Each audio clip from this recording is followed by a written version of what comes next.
अस्सलामुअलैकुम। तो आज की हमारी ये वीडियो उन लोगों के लिए है जो बे औलादी की वजह से बहुत ही ज़्यादा परेशान है, क्योंकि आज के दौर का ये सबसे बड़ा मसला है कि कई लोगों को काफ़ी साल तक औलाद नहीं होती और वो अक्सर इसी चीज़ की शिकायत करते हैं कि हमने हर किस्म की दवा लेकर देख ली है लेकिन कोई असर नहीं आता, कोई हल नहीं निकलता।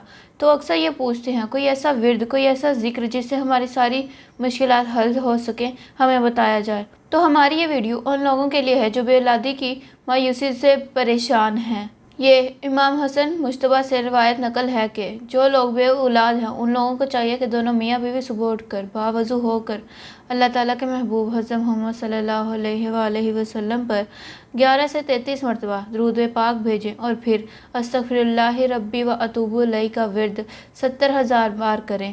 और फिर इस विर्द को करने के बाद दोबारा अल्लाह ताला के महबूब हज़रत मोहम्मद सल्लल्लाहु अलैहि वसल्लम पर 11 से 33 मरतबा दुरूद पाक भेजें और अल्लाह ताला के दरबार में अपने लिए दुआ करें और यूँ उनकी मुश्किलात हल हो जाएंगी।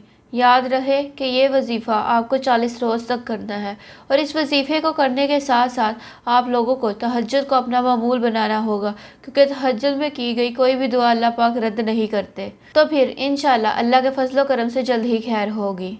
तो आखिर में मैं आप सबसे एक बात कहना चाहूँगी कि अक्सर हम कहते हैं कि हमारी की गई दुआएं कबूल नहीं होती। तो मैं आपसे ये कहना चाहूँगी कि हमारे कुछ ऐसे गुनाह होते हैं जो अल्लाह ताला की नेमतों और हमारे वजूद के दरमियान में रुकावट बने होते हैं। अगर आप भी चाहते हैं कि आपकी हर किस्म की दुआ कबूल हो जाए तो आप लोगों को चाहिए कि अस्तग़फिरुल्लाह की तस्बीह को अपना मामूल बना लें। तो इंशाअल्लाह अल्लाह ताला की नेमत और आपके वजूद के दरमियान में जो भी रुकावटें हैं दूर हो जाएंगी। अल्लाह ताला हम सब का नेगहबान हो। आमीन या रब्बुल आलमीन।